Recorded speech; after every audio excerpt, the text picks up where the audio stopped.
All right.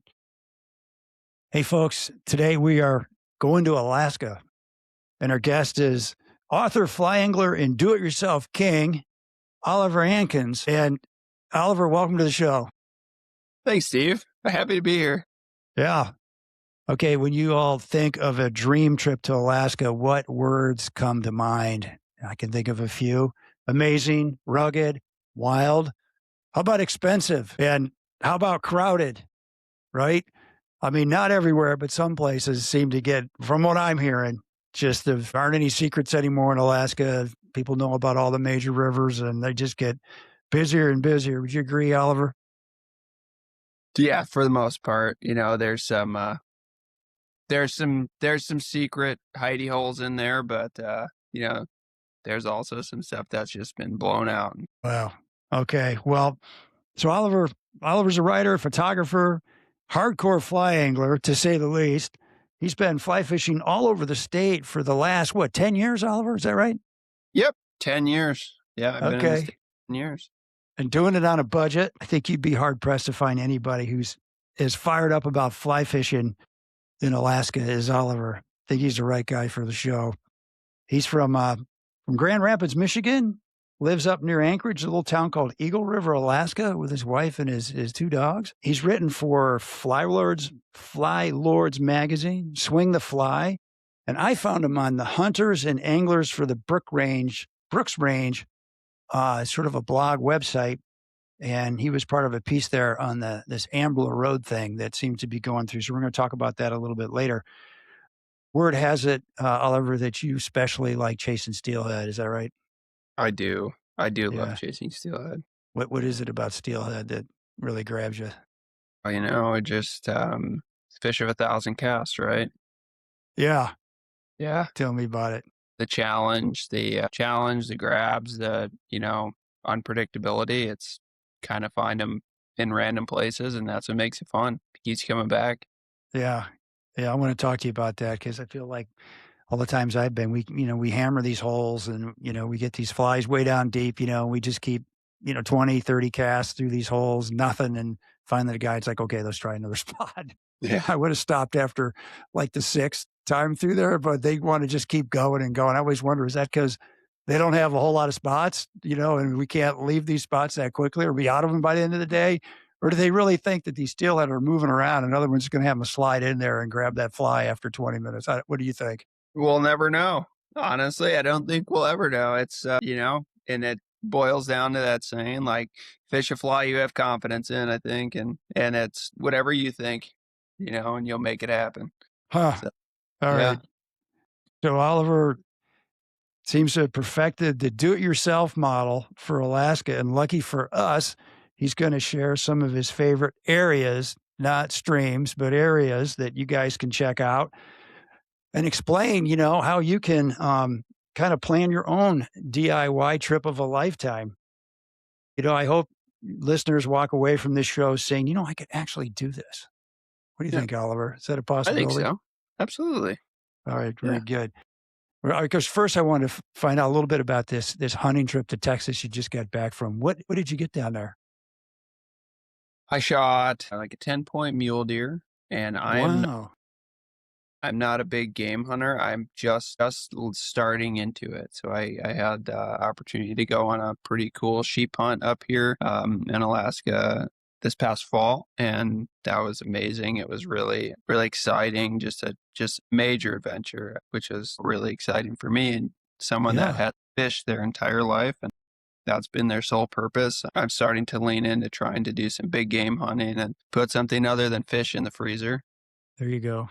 And then, the trophies are their consolation prize, in my opinion. It's more about the experience and the animal. Yeah. And getting to eat that animal and be able to put that meat in your freezer and in the most ethical way possible. Yeah. That's where I'm at with my hunting stuff. Cool. Doll sheep? You got a doll sheep? Okay. Did you go? I didn't shoot it. One of my friends shot it, but I got to be there, and that was the first successful big game hunt I went on. And then through some mutual friends, they invited me down to, or a different guy invited me down to Texas to hunt. on his ranch, and it was definitely more of a management style ranch, or a management style hunt, I would say. And that's kind of how they described it, is to kind of take some of the take some of the population down a little bit. So they needed however many deer shot and removed. And then for me, that basically was like an opportunity to like, okay, let's go learn some stuff about big game hunting and this new thing. So yeah, just ran down to Texas for 6 days and Nice. got a nice whitetail. I got a nice aoudad, and then I got a nice mule deer. Aoudad? What's an Yeah, aoudad? it's like a invasive. It was introduced like they were introduced in the 80s, and it's like some sheep goat kind of looking thing. They're pretty cool looking, and honestly, like, nothing to, you know, like it just looks like sheep antlers, like they or sheep Yeah. horn. Have, they're pretty cool looking animals. So, but they Yeah. kind of live up in the up in the mountains and stuff, mostly in West Texas. But they're starting to migrate a little bit east and get on some of Really? their yeah. So they're They're running trying. wild? These things are running wild in parts of Texas, or is this mostly fenced in stuff? The animals I shot were in a fence, but they got over a 10-foot high fence, so they Is can that jump. right? Yeah. Okay. Did They anybody hop. eat it? Did anybody eat some aoudad while you're down there? How'd they taste? I brought some back. Okay. What do you I think? brought back, and I haven't eaten it yet. It's still sitting in the coolers. Is it? I just flew in at 1 a.m. last night, so I got some aoudad and some whitetail and some mule deer to process. But I'm excited about the aoudad. So Yeah, very good. Oh, that's great. All right, so let's talk about Alaska. So you've been up there 10 years or so. What do you love about Alaska? What's kept you there for so long from a fishing standpoint? man, it's just the ruggedness and the involved, and just how everything is so involved and everything's a process to accomplish things, and their remoteness is really a huge draw for a lot of people, Mhm. especially for me. And kind of my mindset is like, you can go somewhere and not necessarily see a bunch of people if you go to the right areas. If you fit road system stuff, you probably will see some people. But if you're willing to put in the effort to get out, you're not going to see a lot of people, and that's what's really cool about it for me. And that's why it's so important to protect this area, Alaska as a whole. Yeah. To protect these resources that we have, I think is just super important. And to have people like me and then you and people that love to do the adventurous style of fishing, that's what's really kept me here. And I think it's important to protect that too. Agree. I agree. So have you had some close encounters with some wildlife while you've been up there in Alaska? No, of course, there's bears around every tree and moose all over the place. So we've been charged by, we got charged by a moose last year. We were hunting moose, and we're out there like calling them in and scraping moose antlers and stuff. And we had one, kind of come after us, which was really exciting. And then on Kodiak a couple years ago, my wife and I were down there fishing for like steelhead and rainbows and Dolly Varden, and we kind of got in this area that was like real, like overgrown, real overgrown, this tight little creek. And we yeah, my wife's fishing and catching all these dollies, and she like heard something behind me, and I'm kind of just standing there, standing guard, because we had seen a lot of bears and were a little on edge. She heard something kind of behind me, and she turned and was like, Oliver, there's one behind you. And I turned around and didn't see anything. And I was like, all right, there's nothing there. But, it's we're getting close to our time to fly out. We had a flight in a couple hours. So I was like, oh, we should probably go anyways. And we turned around and started walking up this creek. And sure enough, here comes this 800-pound grizzly bear tearing through the brush, and came out and stopped probably. I mean, I could have poked it in the eye with my What? fly rod. Yeah, it was right there. Like I'd like to imagine I could smell its breath. It's right, he's right there, or she's right there, I should say. It was a sow, but yeah, luckily enough, she stopped, and I gave her a little hit of bear spray, but it was, you don't have a lot of time to do anything. So that was very terrifying, eye-opening, definitely an animal that demands respect. So this thing charged you and it just stopped right in front of you? Yeah, it's just a bluff charge, but the way, the bank on this river was so dense with vegetation that we Yeah. just never saw it. And she said she didn't see anything behind, like when we were standing and fishing, Yeah. she said she didn't see anything, but, she heard it. She heard it step on a log and heard it break a limb, which I guess is I guess that's normal, which They tried it. They do that on purpose. A bear will. yeah, if there's something in their area, like another bear, or, I guess in our case, it was us, if there's something in the area, they can be so quiet. The pads of their feet or their paws are just like really thick. And so they don't hardly make any noise coming through the woods. But if they want, to raise a warning and to warn something that like, hey, I'm here, this is my spot, they'll break a limb, break a tree, break something to let something know that they're there. That's like, as a warning, and like, you don't know how big I am, I can see you. So they'll do something to make a noise. And that's what she heard. I didn't hear it. And then, yeah, I mean, this thing came out of the trees and it didn't move a fern until it was already on us. It was like, Really? these smokes this, and it was, like I said, it was a good size bear. So you didn't see it coming until it was literally on you. Yeah, did not see it coming. Could you hear it though? Oh, you couldn't hear it busting through the brush. All of a sudden, there was this 800-pound bear in front of you. No, which when my theory is that it was right there, just behind like a wall of ferns or a wall of brush that we couldn't quite see through because it was kind of getting into that, dusky type of, right at sundown. So it was like had the shadows in its favor, had the cover in its favor, and then just turned and came out and then jumped in the water. And I mean, it hissed at us. It was kind of like it was crazy. Like my mind immediately went to, that was a mountain lion, or like mountain lion as I'm staring at a brown bear. And I'm like, that's not a mountain lion. It sounded like one, but it ain't one. That's exactly what it sounded like. Like a Wow. guttural hiss. And it was like, oh, that's not, nope, my brain is not. Wow. Yeah, it was crazy. It was wild. Well, and so how did that can of bear spray feels, like enough for you? But, it just felt like I was holding a soda can. Is that just a can of nothing. Yeah. Pretty unprepared. Did you blast it with a little pepper spray? I got a little bit out. Yeah. You did, okay, but it was gone.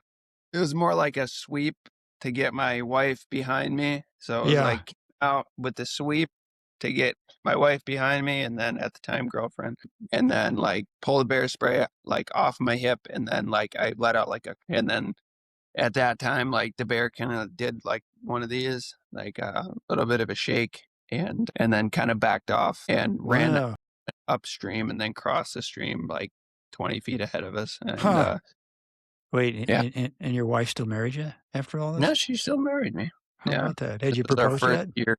First year dating. We were in month number 3. She's like, if you hadn't pushed me behind you, we wouldn't even be talking right now. Yeah, if you had pushed me in the river and ran upstream, ran away, then definitely would have had some more problems. That was it. This was your test of character. And it sounds like you passed, Oliver. Yeah, so Oliver's telling the story. For you folks on YouTube, you can see he wasn't smiling until just then. This is a serious story. This sounds like this was a come to Jesus moment. Yeah. Wow. We went and stopped in Cabela's after we got home here in Anchorage, and we saw some of the bear mounts up there, and it just like a little bit of PTSD, like, whew. Yeah, right. Wow. Have you seen, what else have you seen? Have you seen some wolves too? Oh yeah. Yeah. Wow. Seen some wolves, and we kind of had one. I wouldn't say it was stalking me, but it was checking me out with my dogs with me. And we were, I was fishing a road system river just, off the highway here. And yeah, just I just doing my thing and catching some rainbows, catching some grayling, having a good day. And the dogs are running around being rambunctious, chasing ducks and stuff. And I look downstream and there's this, huge tan and black, beautiful wolf, And I like wolves, and I know people shoot them, and they have they're definitely predators, but I really like wolves, and I think it's really cool to see them. But this just absolutely like gorgeous tan and black wolf walking up, and its body was mostly tan, and then it had a black head, and it was very large. Like I couldn't put a weight on it. Yeah. It was very large, Like well over. surprisingly big. You look and go, wow, Yeah. that thing is so much bigger than I would have thought a wolf was. 100%. Well over 100 pounds. I'd put it well over 100 pounds. Yeah. Yeah, it just walked up the bank and kind of would give me a little bit of side eye. And I had my dogs by the collar and Oh, you make did. sure they're not running, doing anything crazy. And he may very well have been checking out the dogs, but Yeah. he comes cruising up and kind of bounces off into the. I didn't see him for about 15 minutes, and then I turned around and looked upstream because I'm just kind of got more aware, of what's going on. And I saw him sitting there, and he kind of laid down on this high bank, and I could see him like kind of peeking over, looking at me. And Really? Wow. Yeah, he sat there for an hour. What? And Really? yeah, he just sat there for an hour. And if anytime I turned to look at him, he would turn his head away and like pretend to Really? yeah. So I would like kind of watch him and like watch him out of the corner of my eye. And every time I turned my head away, he'd turn back and look right at me. And so he was not into making eye contact, but he was Interesting. really curious. And it was really, it was just funny. It was just a funny interaction. And like, I can't, like I have nothing but respect for the wildlife up here, but watching them, even the bear that charged us and even the bears that I've been just insanely close to, like, under 20 feet, watching their mannerisms and watching what they're, how they operate, I think is just insanely cool. Yeah. And then I've had like wolves when I'm out walking my dogs, like in Fairbanks, I had a couple wolves like run, within 50 feet. And like I'm out in the middle of nowhere, like it's not a dog, but they go shooting by, and I'm like, no, there's wolves right there, and like just make sure to throw the dog on a leash or anything, and make sure I'm doing my part to make sure we don't have any negative encounters. But yeah, you see all kinds of stuff, and then I always worry, like if you have a dog, if a dog gets out in the brush and bumps into something and it's going to run back to you, it's going to bring them right in. Yeah, I've been lucky enough. My golden retriever, he is he's brutal. To say the least. He is he's a little more wild than I think most people would classify a golden retriever as. Yeah. He's had some interactions with wildlife, like like squirrels and stuff, and like stuff that he can get a hold of that's kind of like, yeah, all right, like, Yeah. let's not Bring do it that on. again. Let's not do that again. Yeah. My dog, But he's like, yeah, he's had like, I have pictures of him playing with a baby moose. Like he is underneath the moose, full on underneath it on his back, and the moose is looking at him like, what are you doing? And he's like playing with it, nipping at its ankles, and the moose is just kind of standing there like, I don't know what's going on. This is the weirdest thing I've ever. This is the weirdest interaction with just a dog. being a golden retriever. He's just being crazy. I don't know. He's just a crazy dog. Yeah. That's awesome.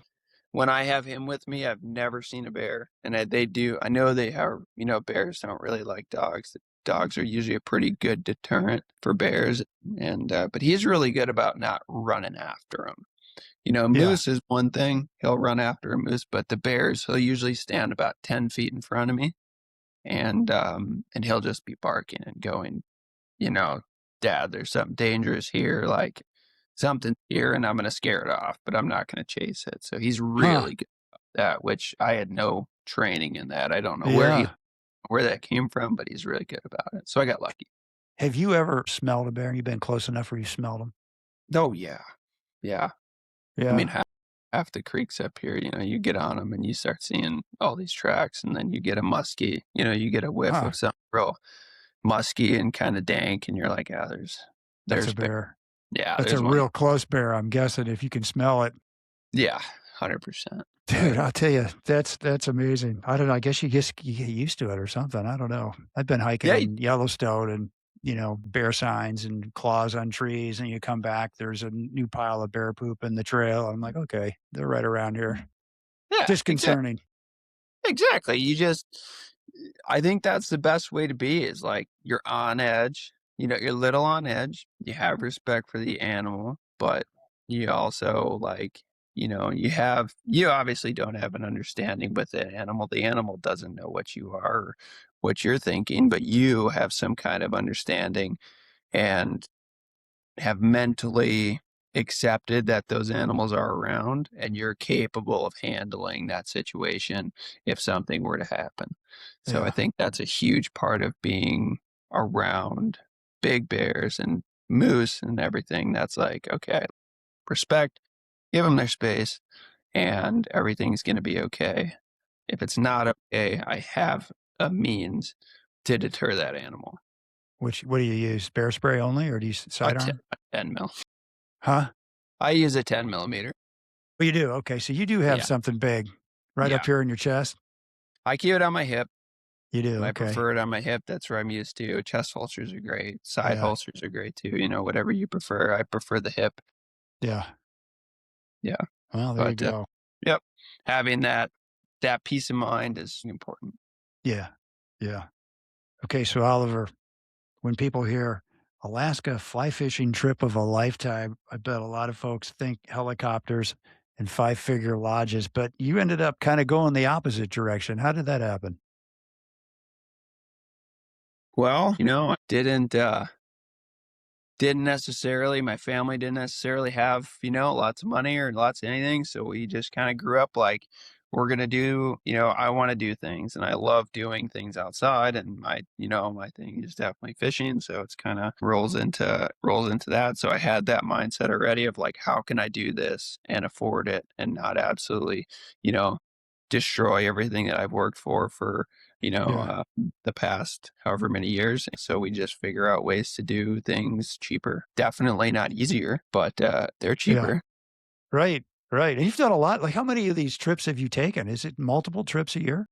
Yeah, we usually do multiple trips a year. Yep. Yeah, Okay. so we'll Huh. run usually anywhere from 1 to 4 times a year I'll be on a bush plane and flying out to somewhere to go fish and Huh. yeah. All right. Well, I'd love to just kind of peel the onion here on this, your approach to do it yourself adventures in Alaska. Like, where do you start? You start by looking at a map or hearing a rumor. There's good fishing here. Look at this river that's connected to this lake that's got, it's got big rainbows or it has big Dolly Varden or Arctic char. You kind of start with the idea, I guess I would say. And Yeah. then, yeah. So you'll pick a map of Alaska, which is unbelievably overwhelming. Right. Right. You just look at a map and say, I want to go fish that river. And it's like, well, what's that based off of? It's like you have to have a little bit of knowledge of what fish are in that region. So, like Bristol Bay would be rainbows. And if you're going north, like up into the Brooks Range, you're looking at like Arctic char, Dolly Varden, and big grayling. And honestly, there's big grayling all over the state. So you're going to catch grayling almost anywhere you go. Yeah. Um, and then you start creeping into like Southeast Alaska and you're looking at like Steelhead, Hmm. which would be kind of the primary target. And then there's mostly through at least like the southern regions of Alaska, we get all five salmon species, or all five Pacific salmon species, which Yeah. like pinks, chums, sockeye, and kings. Yeah. That's where you start is like, what fish do you want to catch? And research the region, and then you kind of pick a river. So that's Okay. where I would start. All right. So, how do you, what kind of tools do you use to research a river or a region? So, like Google is huge, and then there's some rivers here. Like if you type them into Google, you're not going to find anything. So, then it'll run down to like Google Maps, and you're like trying to figure out, where rivers are connected and what connects to what, and then you end up like looking at drainages and so Google is my best friend Yeah. when I'm starting research trips. Is there, are there research papers out there or people you can talk to, like, do Forest Service people, DNR people, will they give you info? Absolutely. And that'll kind of boils down to like who you know in the state. There are a bunch of research like papers in the state, and a lot of that stuff is like on Alaska Department of Fish and Game website. Mm. But Alaska is so big and so vast, and there's so many different rivers to fish that you kind of can run into. It's almost like too much information. You have information overload. So the best place that I've found to start is rumors. It's Huh. on a rumor off of someone that's like, hey, this river. And if someone mentions something once, like write it down, take a note, and revisit it later. But you have the note, you have the river name. And that's where I hear most of my information. It's just like the tiniest bit of information is like this river. And then looking at that river, it's like Bristol. All right, that's in Bristol Bay. It's going to have big rainbows. It's going to Yeah. have sand. And how can when you're looking at a map, looking at Google, like, how can you look at a river and say, "Yeah, that's gonna be a good one"? Like, what are you actually looking for? What features are you looking for? We're looking for like the clarity of the water. So like extremely glacial rivers. And this depends. If it's like a dark gray, you Not can't good. see any structure in the water. It might be too glacial. It might be running straight out of a glacier, and fishing there is going to be, it's not going to happen. But if you're looking at like the Kenai River, for example, it is that kind of like gray green, like aquamarine kind of Yeah. color. On But Google it's Maps, you look at this on Google Maps and see if it's 100. gray. What Oh if it's yeah. just a cloudy day when they took the picture? Well, I don't know. You know, it might be gray just because it's cloudy out. Nobody's ever fished it then, probably because everybody uses it. I'm not going, "It's a gray day." Yeah. Um, Huh. I mean, like the Kenai is just, I mean, you look at it and you can see structure in the water. So you kind of build from there. It's like this one's too dark and it probably is going to be too glacial. But then you can kind of go based off of like water clarity and look at, what rivers are clear. And a lot of the ones in like Bristol Bay are clear as a bell. They're gin clear when that makes, Yeah. Huh. if I'm looking at a river and a river that I'm interested in and it has the right, water clarity, that's like, okay, that's another check in the box. That's another just little check mark. That's like, that's another good sign. Yeah. Huh. What else? We're going to look at if it's connected to a lake. Why is that important? Sockeye and sockeye all spawn in lakes, and sockeye are like the most prolific salmon in Alaska. So sockeye will come up to lakes, and if there's rivers like, out west that are connected to a lake, like Naknek Lake or Lake Iliamna, like they're going to Yeah. have, big sockeye populations. Like the Bristol Bay region is obviously world renowned for its sockeye runs. So a lot of those rivers are going to have trout because they have huge salmon runs. So if they're connected to a lake, they most likely have a sockeye run. So that's another good indicator. Can you go online and actually check some Department of Natural Resources site or something and find out for sure if there is sockeye runs in a certain river or lake? Yeah, absolutely. And I'm sure that equation can be solved by just Googling, does Huh. this get sockeye? And most likely someone's fished it. Fishing Game has gone out there and done their research, and which helps the angler. Yeah. And then in addition to that, they're very good about knowing where all the big salmon runs are. And knowing that information and then getting anglers in there, and as much gatekeeping as there is in Alaska on rivers, getting anglers to places, the more people that are in an area that like to recreate there and fish and hunt and do these things, it definitely increases the chance for protection for that area, because they realize how cool the area is, how important it is. So so Fishing Game will know where the big sockeye and salmon runs are. So that'll definitely easily Googleable. Yeah. Googleable. New Googleable. word. That's a word, yeah. Googleable. Yeah. I'm sticking with it. There you go. Have you had a bust? You checked it all out, looked good, you got up there, not great. I'm going to say this and I'm going to regret saying it. No, not yet. Is that right? Oh, really? Good for you. Not yet. I'm going to regret that probably this next summer. But Jinx yourself. Exactly. Every river that we've gone to has just we had one that wasn't quite as good as we had hoped, but it was still a great trip. It was still really fun. That was a particular fork of like the Good News River.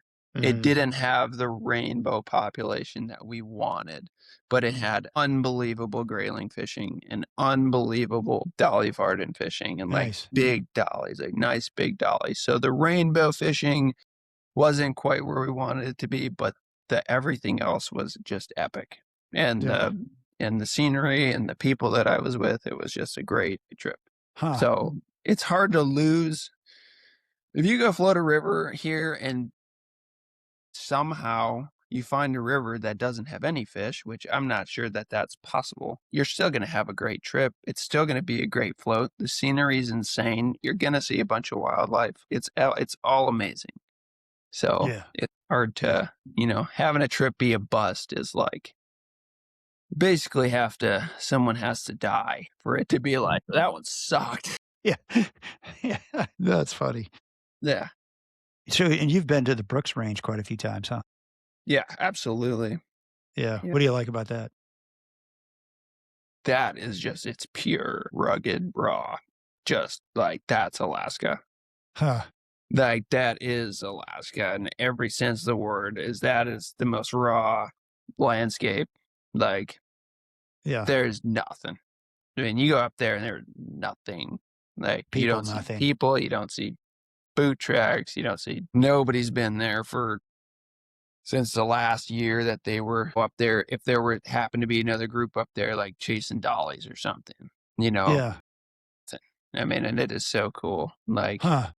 you might find some like an old camp or an old fire ring or something, but it's pretty rugged and it's pretty cool. Do the wildlife behave differently up there? Because don't see that many people? They don't see as many people, and the bears don't have the salmon. So yes. Yeah. Yes, they do. You're a food source? Yeah. That you could possibly be considered a food source. Yeah. Yeah. If you really, yeah. Do you like the north slope that goes into the Arctic, or do you like the southern slope better? The fishing seems to be better on the north slope, I would say. And I haven't fished a lot of the southern slope would be how you would say that. But yeah, the north slope fishing can be really good. Yeah. It can be epic and amazing. And you may catch Dolly Varden bigger than any fish you've ever seen. Wow. Especially if you're a trout angler, a specific trout angler. So it can be really, really cool. And it is. Yeah, oh yeah. And dollies are migratory, is that right? The general rule is that this is not 100% true. This is the general idea is that dollies typically migrate to the ocean and then come back. So the dollies are anadromous. Yeah. And then Arctic char are generally in lakes. Now there is a huge, quotation mark around that or whatever. That is the general idea of that. They're genetically identical. Really? Yeah. They're like genetically identical. And there are definitely Dolly Varden that reside in lakes and they reside in rivers that they don't go out to the ocean. Yeah, but the general idea is that dollies can migrate to the ocean and then come back into freshwater. Okay. Huh.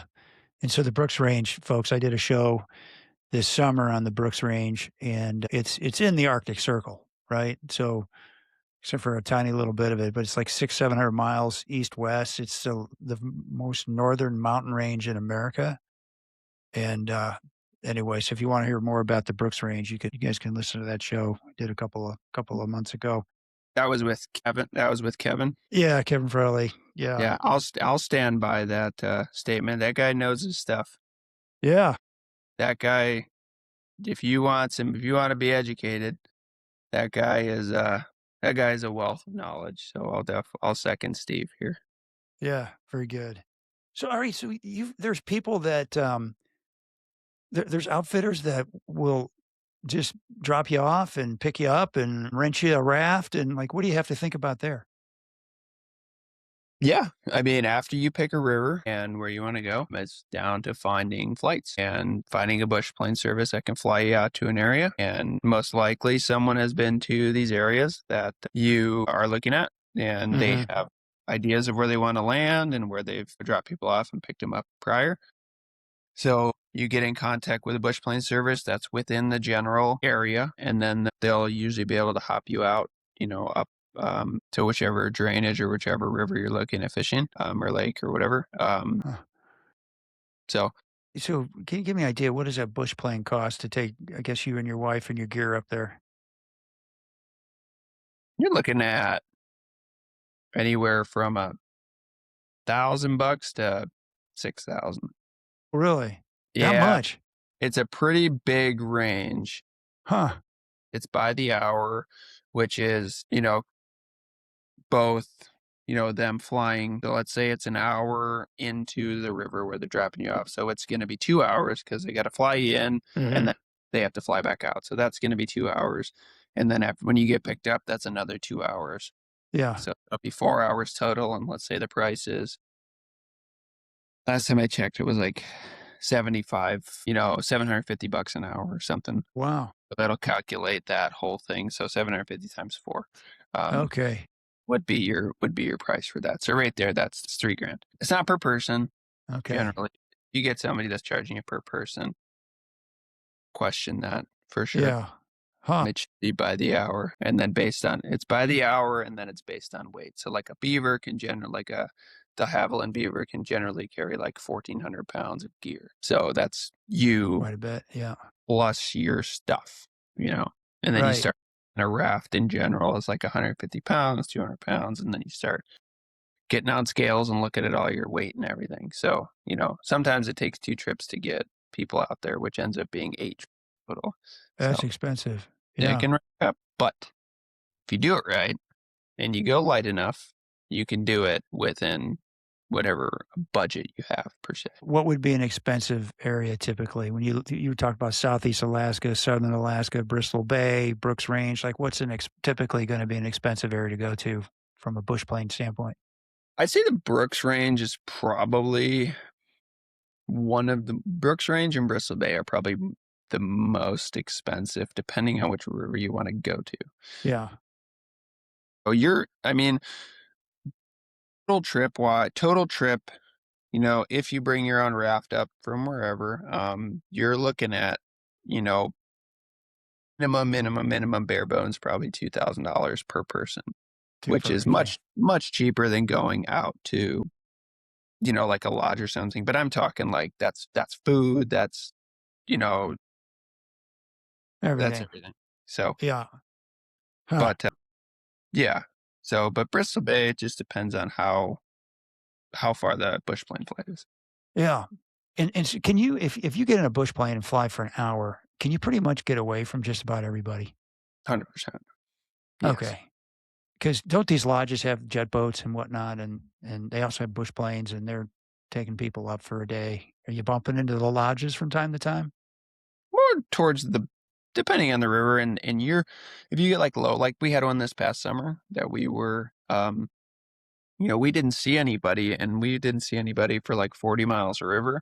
And then like the last 5 miles of river is kind of where some of the lodges had jet boats that they were able to slide up into, and they legally couldn't go up past a certain point on the river, but we didn't see anybody for 7 days.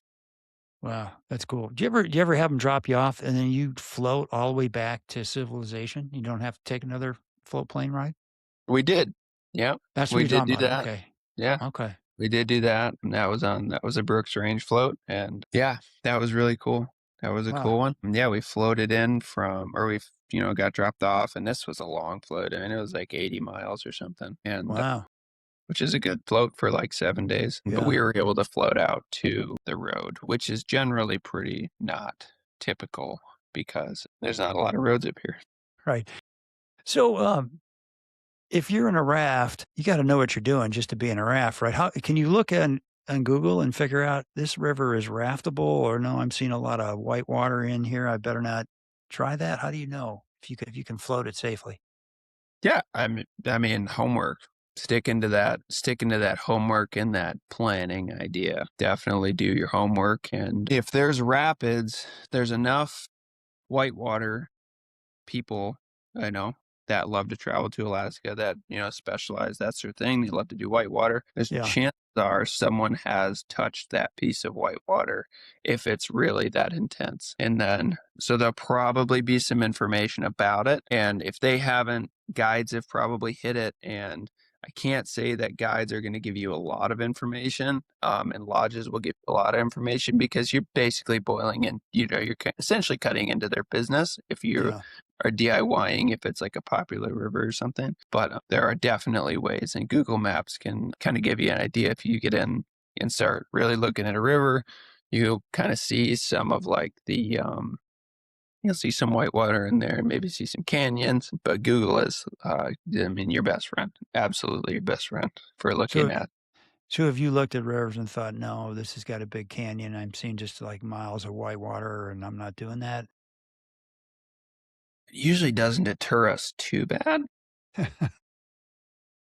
Uh, I mean, yeah, it'll be like, well, there's a canyon section.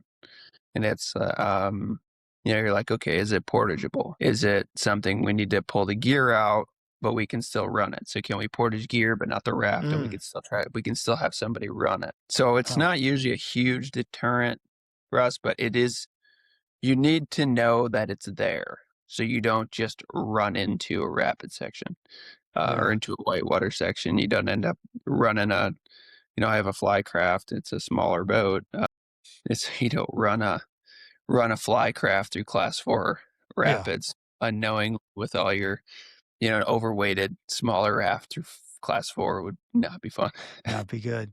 Oh my Might be, gosh. might be Well, fun. what would you say are some minimal skills, outdoor knowledge that people should have if they're gonna attempt this? Definitely need to know how to build a fire. You definitely need to be aware of and be yeah, you need to be aware of the animals. You need to be able to you don't have to go take a bush, you know, like a bushcrafting course, Yeah. but having like a basic CPR certifications, Mm. like Mhm. having a first aid kit and knowing how to use it. Um, that's building that knowledge and having like I wouldn't just pull somebody from a big city and be like, go out in Alaska for 10 days. And you have to have some kind of knowledge of the outdoors. I would say that gear plays a huge part in that. Mhm. I wouldn't recommend coming up here in your Coleman tent with you know, Walmart sleeping bag. No sleep. I mean, that's me. I wouldn't recommend that. Yeah. I mean, other people can just, you can do You what you got some want. quality equipment then. I would invest in some good equipment if you're going to start DIYing Alaska. I have nice gear, and I've been like a couple years ago. Me and some friends did a trip into the Brooks Range for dollies, and we landed on this river, and it's August, like it's warm in Fairbanks, and landed on this river, and it went from 50, 60 degrees to 30 when we landed, and started snowing on me immediately. What And time of around, year? it's August, like August. Yeah. mid August. no concern of snow at that time. And I had a 40-degree sleeping bag, like an ultralight sleeping bag. So, below freezing with a 40-degree sleeping bag that was fun. That was a fun week. Miserable night, huh? Miserable week. It was a whole week. Fun. Yeah. That was fun. It was a good time. I had fun. A lot of You did. Oh yeah, I had a great time, but Yeah.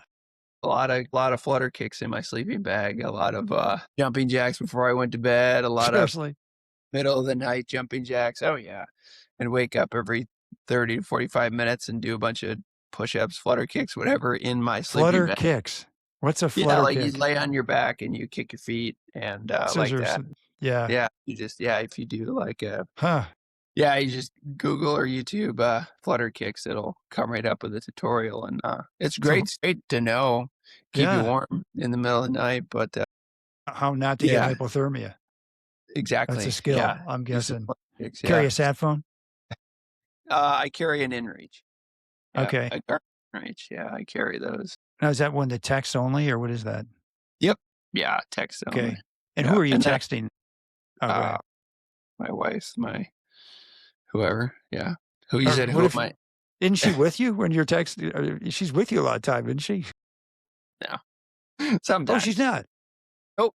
No, she'll come with me sometimes. But she lets me go on her own. Are you going solo then, or you got a buddy with you? I've got buddies. Yeah. You do. Okay. Would you guys? So would you ever go solo on one of these trips? Yeah, absolutely. You would. Okay. That doesn't worry you? Like sprain an ankle, hit your head? No, not really. I mean, if it, I don't know. Not really. Good way to go. This kind of is what it is. You just make it happen. So, yeah. All right.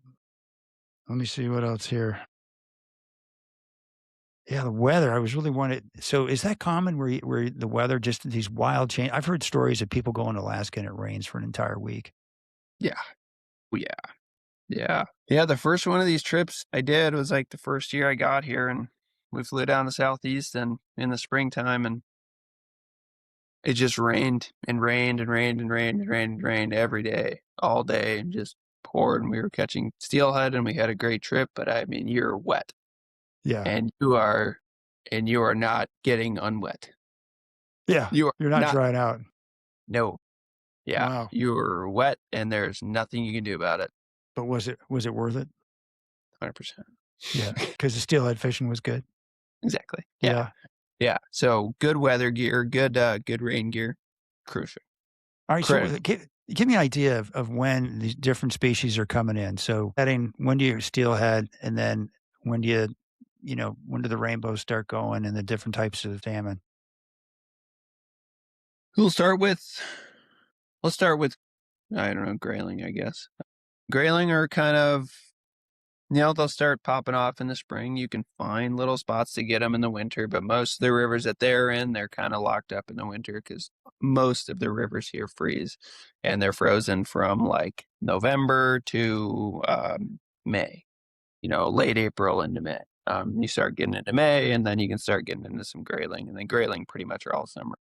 Rainbows, kind of the same way, except there's a couple rivers in the winter that do stay open, and you can go catch rainbows, but that's primarily, a summer thing. But you can still catch them through the ice, which is cool. You do some ice fishing, and I do a lot of ice fishing because there's nothing else to do in the winter here.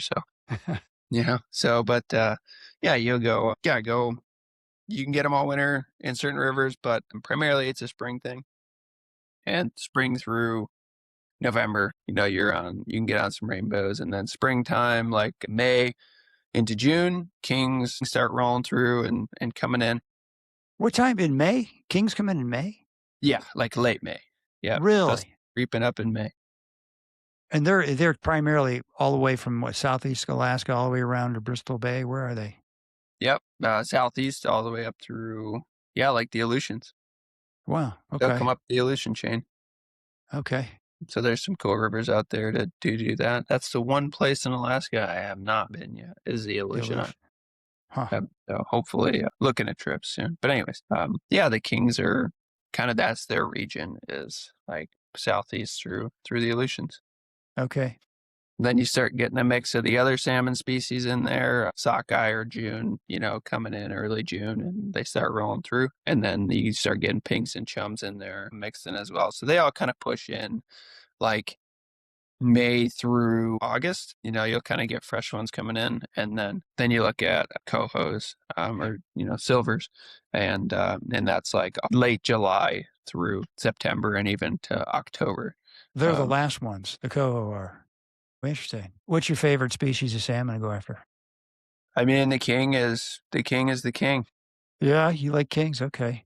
The king is the king, and for a fly angler, for swinging flies, and I'm on a two-hander is man, that is fun. Huh. And nothing quite like it. They're up there with man. If the kings were, I guess, I don't know. I mean, it's up there. Between kings and steelhead, two-handed fishing for either of those, it's a tight race.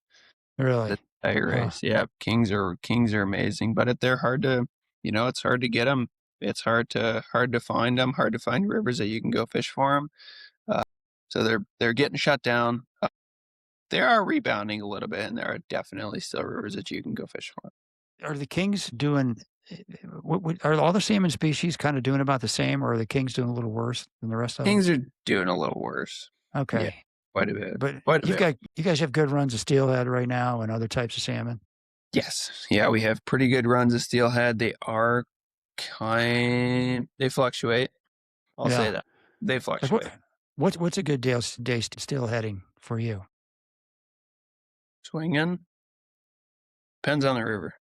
Yeah. Yeah, a couple. A couple a day. Couple a day. Couple of grabs or couple in the net? Couple a day. Okay. All right. So you got to work for them. Kings the same way? Yeah.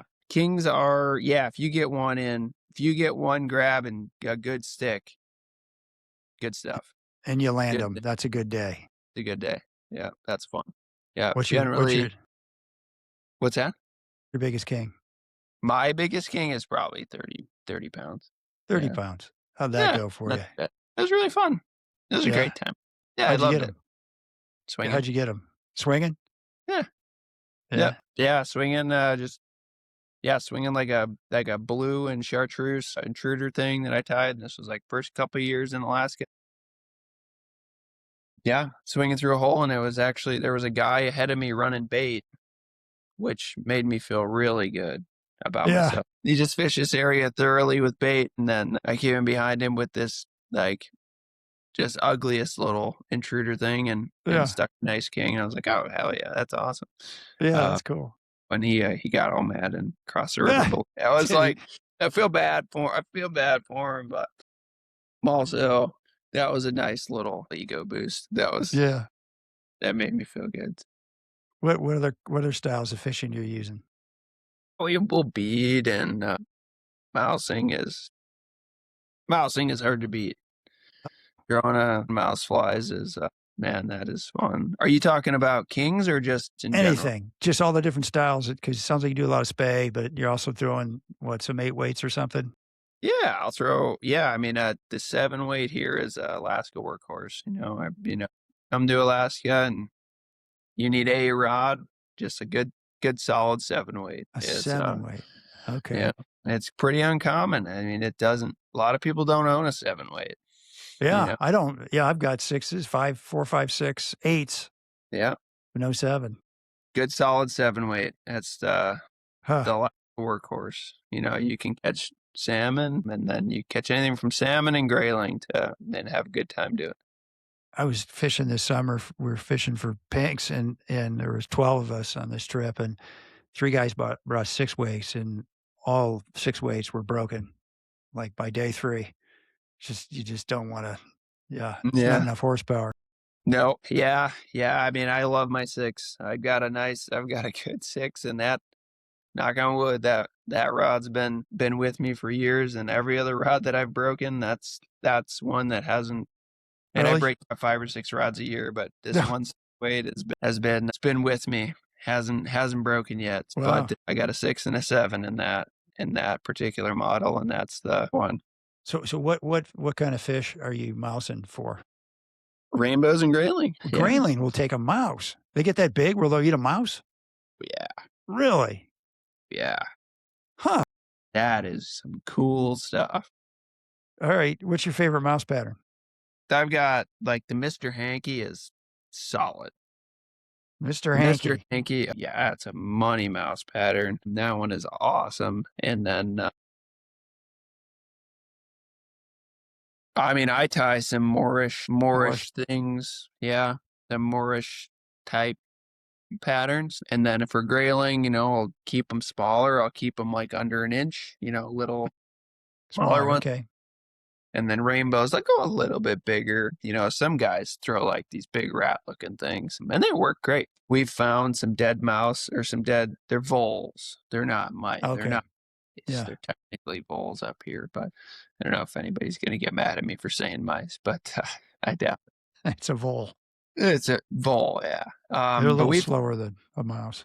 Yeah, exactly. But we've found some voles on the shoreline that are like 4 or 5 inches long, and they're like floating next to shore or next to the riverbank or whatever. And I would assume that a rainbow tried to eat them and couldn't eat it, so he ended up drowning the thing and couldn't eat it. But they'll hit some big stuff. Huh. If you hit an area where there hasn't been a lot of pressure and those rainbows are on the mouse bite, they'll hit some big mice, but I prefer a little bit smaller ones just to kind of increase my hookup ratio. What other flies do you like? What are some other confidence patterns? You can't shy from the Dalai Lama. Okay. You gotta bring llamas. There's no two ways about it. Huh. Can't do it. What color? People will argue, and that's not black and white, olive and white. Black and white. Black and white, olive and white, flesh colored. If you come up to Alaska without Dalai Lamas, you're doing yourself a disservice. Okay. And people up here will argue that point. They're like, there's better flies. My opinion is, I don't care. They work. Your confidence fly, right? They you got to work. fish with confidence, right? Yeah, they work. Huh. There are definitely flies that will catch more fish on different days, but if you need a fly, that's bring them. Okay. What else? Anything else?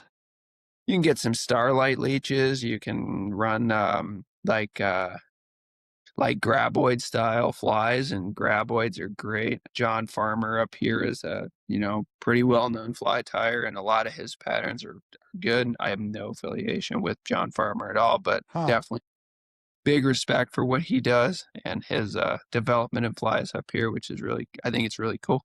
But his graboid is awesome for swinging mostly, and then sculpins are great. I've got a couple.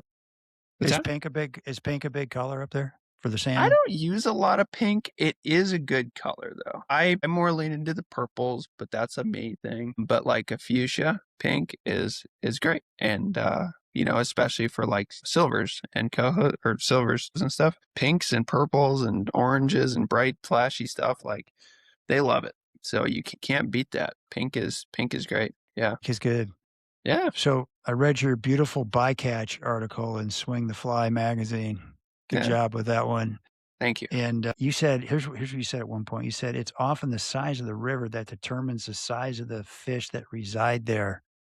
And I think you were talking about rainbows, but say more about that. Because I'm trout anglers, you can catch gigantic fish in a small little stream. It just kind of depends, right?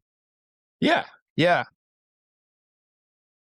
With that, I think I was most likely referencing the Kenai. And when I wrote that, well, now that I'm thinking about that line, let's go with Kenai and the Naknek. Historically, biggest rainbows in the state. And those are massive, massive watersheds. Okay.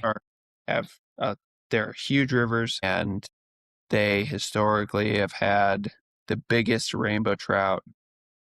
Yeah, historically have had the biggest rainbow trout. Obviously, exceptions to that, but you start creeping into some of the smaller rivers. I mean, you can definitely get rainbows over 30 inches in the smaller creeks. And a 30-inch rainbow is like, that's the rainbow that everybody talks about. That's the one that they want here. The 30-inch So rainbow. Yeah. the 30-inch rainbow is like, that's the mark for a lot of people here. And like, you can, I mean, yeah, it's awesome. Like the 30-inch rainbow is amazing. And you can definitely get them in smaller rivers, but those bigger rivers with more salmon tend to grow bigger. Yeah, bigger rivers with more salmon tend to grow. Bigger, yeah. You can get some 36-inch, Huh. 38-inch rainbows. I've never caught anything approaching that. Is that right? All that fish, man, that's how hard they are to get, huh? What, the 30-inchers? Yeah. Yeah. Yeah, they're hard to get. Yeah, but it's definitely doable. But the bigger rivers here definitely have historically the bigger fish. Huh. What, how are the? Yeah, they're bugs. They're annoying. They're bad. They're bad. Would you wear a head net? Okay. On the slope we'll wear head nets in if we are so bold to go up there in July. You're talking about the slope, the north slope of the Brooks Range? North slope Brooks Range. Oh, okay. They're bad up there, huh? In July? They can get pretty bad. And then Bristol Bay, they can get pretty bad as well. Tell me what is bad look? You talking about mosquitoes? Yeah, there's something up here called the slap test, where you just kind of like slap your fingers or slap your hands or clap your hands, and however many you get in there is how bad the bugs are. So if you clap your hands and you get 20 mosquitoes in one clap, it's like pretty bad. So that's bad. So you just clap in the air, and you may smash 20 mosquitoes with a clap. Yeah, like around your face. If they're like, you'll see them buzzing around here, and you're like, and then you look at your hands, and you're like, I got 20 of them. Okay. Wow. Okay. So DEET, does that help? It doesn't, really. What do you cover up? Cover up. And deal with it. And you eventually get used to this, huh? No, you don't. You just deal with it. You love fishing enough and doing an adventure that you just deal with it. You're just there, and the memory is never how bad the bugs were. It's usually fishing or hanging out with friends, and then the bugs kind of come in as like an afterthought, and it's like, we had a great time, but man, you remember how bad those bugs were? Yeah. A lot of times it's the wacky weather, it's the horrible bugs, it's a wildlife encounter. Those are the things you talk about 20 years later. 100%. Yeah. So what was your life like growing up in Michigan? Just, fishing my face off as a young man. Were you? Yeah. Fishing all over, out towards Grand Rapids. There's a lot of rivers like, the Muskegon and Grand River. And then I fished all that stuff growing up. And for, I really got into like smallmouth fishing and bass fishing. And I loved it. I mean, I can't. I asked my dad about it, like a couple of years ago, and I was like, what happened? Because nobody in my family fishes that much. They'll go fishing, but they don't fish a ton. He's like, you're like, Dad, why am I like this? Is that what you're saying? Yeah, exactly. I was like, where did this come from? He's like, I have no idea. I don't know. He didn't know? He's like, I don't know what's wrong with you, man. You just had a gene in you, I guess. Yeah, he's like, you grabbed it he's like, I tell you, when you were like 3, and you just, I don't know what happened. You just went, just going, and like fishing. Don't stop. Yeah, with fishing. Yeah, he's like, never stopped. And he's like, I don't know how, I don't know why, I don't know what happened, but that's like all you ever wanted to do. So you were pretty easy. Just go drop you off at a river somewhere, and like, we'll go pick you up. We'll pick you up in 8 hours. Have fun. Did you have anybody that kind of showed you how to fly fish as a little kid? My dad a little bit. Yeah. Okay. But he wasn't a fly fisherman. He had fly fished, but no, I don't know. We went on like a church retreat when I was super young, and all the guys there were like, how does your 7-year-old son know how to roll cast? And my dad's like, I have no idea. What's a roll cast? Yeah, like I've never taught him. I don't know. I don't know where he learned that. So it just came super naturally. I didn't watch videos on fly fishing. I haven't read any books on at that time read any books on fly fishing. It just picked it up, and then understanding how the rod worked and how the line worked just kind of worked, I guess, which is weird, but I don't know. You figured So it that's out all on I your ever want to own. do is fish. And then I fly fished sometimes, but I mostly conventional fished growing up, spinning rods and bait casters and stuff. And then I've always kind of been into ice fishing, but I kind of did all of it. And then I definitely found that like conventional fishing played a huge role into like learning fish behavior and learning all that stuff. So that was just insanely beneficial for fly fishing too. So, yeah. Do you remember your first trip into the backcountry?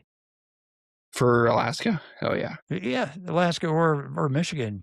Yeah. There's some kind of backcountry in Michigan. As a little kid, it probably feels like the backcountry. Absolutely. And that's exactly what backcountry is, right? It's all in your mind. What is backcountry? Well, Lewis and Clark would tell you got to be 2,000 miles away from anybody, and that's backcountry for those guys. And then the Michigan guy will tell you it's, 10 miles down a dirt road and 5 miles off that dirt road, Right. Within about it. Exactly. Yeah. So backcountry is relative, but backcountry trip up here. I mean, it was probably that Steelhead trip that I was unprepared for weather-wise. So that would be my first realization of I need better gear. Yeah. What's the worst weather you've ever fished in? That trip?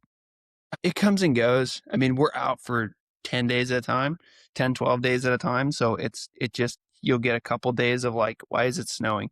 And then it's fine, or 50-mile-an-hour winds, or we had a slope trip for char, the North Slope trip for some Arctic char, me and my buddies. And then my wife actually came with us on that one. We had forest fires on the way up, which was cool. And we got to see some trees actually bursting into flames next to the highway as we drive by with like gas cans and stuff in the backs of our trucks. So we have like not open gas cans, but there's gas cans in the back, like open, fuel cans in the back of the truck. And then we're like, the tree 5 feet from the road is on fire. Okay. Really? Yeah. And then we get up to this lake and we hike all the way out to this lake, and then there's like the wind starts kicking up and it's like getting windier and windier and windier, and we're like, okay, like this is getting pretty bad. We need to go back to camp and sit in our tents and make sure nothing blows away. So we all like pile back in our tents, and then it just starts dumping rain, just insane sideways rain, and then there's like lightning all around us. So we're like sitting in our tents, and my wife and I are sitting there like, we might as well make some food, while I'm like holding up the back of the tent against it. And she's like, well, I'm going to make some food. So she's like making some freeze dried stuff, and we're like playing cribbage, and it's like lightning strike, lightning strike, lightning strike, lightning strike. What? All around us. Busting the trees around you? There are no trees. There's nothing. Oh, you're out in the open. We were by far the tallest point. Really? Yeah. Wow. And there's nothing we can do about it. Yeah, you must have been a little nervous at that point, weren't you? You just swallow it, keep moving. Do you ever in feel, our case, sit there. do you ever feel a little buzz from some lightning? I never did. Probably my hair was probably sticking straight up, but I didn't know it. So you're cooking freeze-dried meals with a little stove inside a tent that's about ready to blow over. Yeah. Yeah. Gotta eat. Yeah. Gotta eat. Or just might as well sit here and eat if we're going to be in here for a couple hours. So we sat there for hours, and I'm getting soaked. All of our stuff's getting soaked because the rain's coming up under the rain fly. And we ended up, it cleared up within 6 hours. Okay. And then we hiked out of there the next day and looked at a map, and there was a map of lightning, like the lightning strikes in that area. Wow. And there were like 200 some odd lightning strikes in that area. Really? It was like they were like within a half mile of us, all around. Like it was like it was almost like we were in like the center of a hurricane. It was like just like a circle around us. Wow. There were like a couple in there, but it was like something put a protective bubble over our little spot, and we just did not. Well, I know Like, why. You grew up in the Bible Belt, man. You're from Grand Rapids. not spin. Huh? That's it, right? Going to church as a kid, there's a God. You were a hedge of protection on that one, But he's up there going, "Don't do that again." Yeah. Like, just don't do Just don't, yeah. All right, I got some rapid fire questions for you. You ready? All right, send it. All right. Go solo or go with somebody? Go with people. Plan tight or leave room for chaos? A little bit of chaos. Over planning or under planning? Which is worse? Under planning. One luxury item you always bring on these trips? Pillow. How Yep. big? Just a camp pillow. A little stuffed sack pillow? Yeah. Got to sleep well. Yep. One thing people waste money on these trips? Alcohol. Yeah. There's been some trips I've been on. I'm like, buddy, guys, if we're going to backcountry, don't bring anything. Don't bring your little thing of whiskey. Let's just go alcohol free. And we get back to town in 7 days, it's going to taste that much better. Yeah.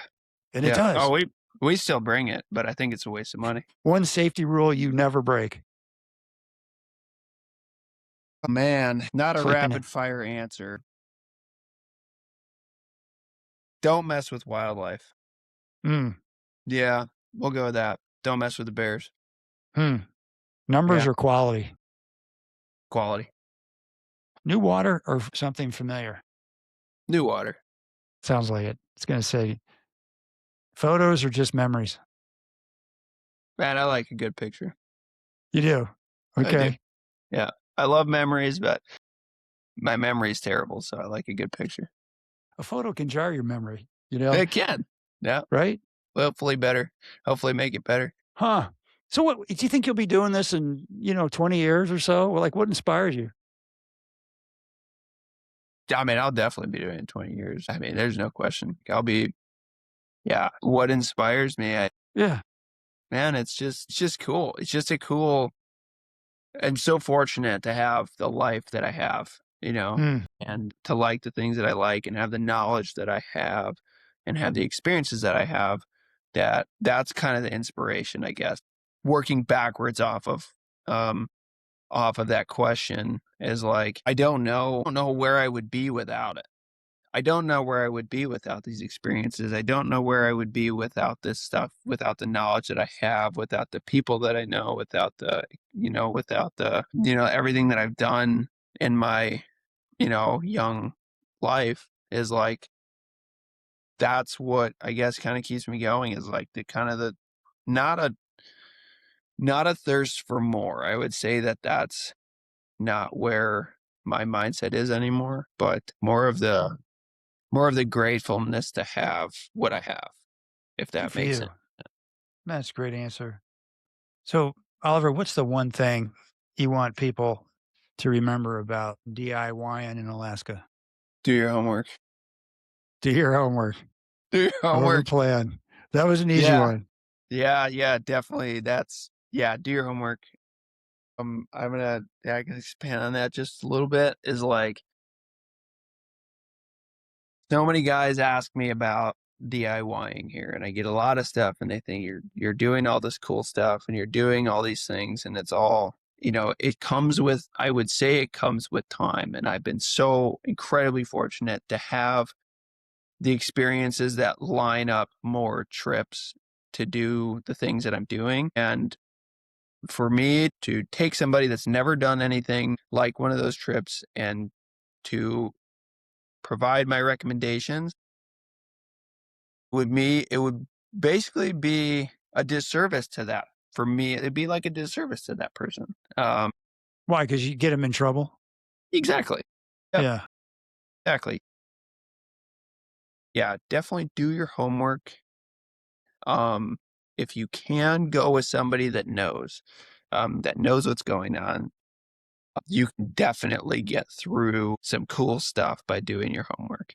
Yeah. And like we said earlier, is like backcountry it's relative. it's relative to the person. It's relative to the adventure level. And as you expand on that and grow, you'll get further out and do more. It's all relative. Is Yeah. like going out and, people coming up and fishing the road system is like, that could be the greatest adventure to that person. And I am not here to discourage that by any sense of that word. Is like, if that's what you want your DIY Alaska trip to look like Start there. it can Start be there. exactly. It can be really, really cool. And you will have an epic time because you can definitely get away from people on the road system too. Give me 2 minutes on the Ambler Road project, because that did go through, didn't it? They're going to do that. It sounds like it might be. Last time I looked at it, there is some permitting stuff that I thought they still had to work through. And I know like Trout Unlimited Alaska and BHA Alaska, they will definitely have more information on that. But that is, I need to look at that more. I've been out for a couple of weeks here. What do you think of the Ambler Road? I think it's going to damage a lot of stuff that doesn't need to be damaged. That's going to touch a lot of things and provide access to things and go through a lot of watersheds and destroy a lot of habitat that does not need to be destroyed. And that is such a big part of Alaska and why people like me love Alaska. It will definitely damage the remoteness, which I think is just a massive disservice to the state and what Alaska is. I definitely understand.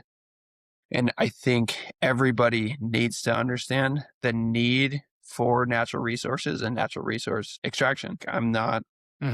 We need them. There's no, we wouldn't be having this podcast over, Yeah. Lithium. Exactly. Yeah. Right. Like we need natural resources, but I think there needs to be a better way to do that and get those. But I'm not an engineer. Exactly. Right. Tell me about what do you eat for a shore lunch when you're on these trips?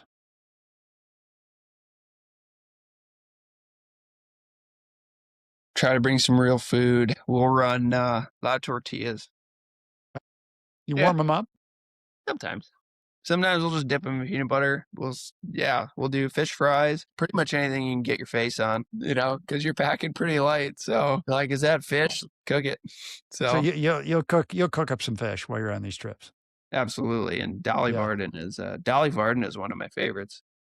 Dollies are really good, and they fall in they're char species. And if you've ever eaten a brook trout or a lake trout or a bull trout, like, you definitely know how good char can be. So, but they're particularly fatty up here and pretty good. They got some good omegas. And when you're eating freeze dried food, Chrome Dolly Varden is pretty good. Pretty darn good. Yeah. Are there any restaurants at the end of the road when you're coming back from these trips that you can tell us about? Anything you recommend in all your travels through Alaska? If you ever find yourself in Kodiak, you absolutely have to go to Rendezvous. It's a little bit out of the town of Kodiak, but man, their clam chowder has a sight for sore eyes. That is some good stuff. Yeah. Yeah. There's a burger joint or a burger gas station, restaurant, convenience store up in Coldfoot. And if any That's of the Brooks Range, right? Yeah. Yep. Up in Coldfoot. Coming back from the Brooks Range, they have a hamburger is pretty good. Yeah. So it doesn't, I don't know. I don't know if they're good hamburgers, but that's a good burger. If you just came off the North Slope of the Brooks Range, that's going to taste pretty good, I'm guessing. My gosh. Well, Oliver, how can people get in touch with you if they want to learn more? I mean, you can reach out to me on Instagram. My Instagram is OLLEYEH. And I'm out on Instagram a ton these days. I do post now and again, but if you want to just reach out on there, that Instagram, TM. There we go. So, but all right. Good deal. Oliver, thanks for being on the show. Thanks for having me, Steve. It was awesome. Yeah, you bet. Wish you extraordinary success and all your adventures to follow. And folks, thank you for listening. We'll be sure to post Oliver's contact, or at least that Instagram handle on our Destination English show notes. And hopefully he'll send us some pictures of some of these cool areas he's been fishing and some of these flies he likes. We'll post those on our website and Instagram and Facebook pages. You can email me or DM me with comments and suggestions at shaig50 at destinationanglerpodcast.com. If you like the show, please share it with a buddy. As always, our music is by our Brothers Fountain. Hope you enjoyed the show, and we'll see you again soon. Tight lines, everybody. Nice job. Thanks, Steve.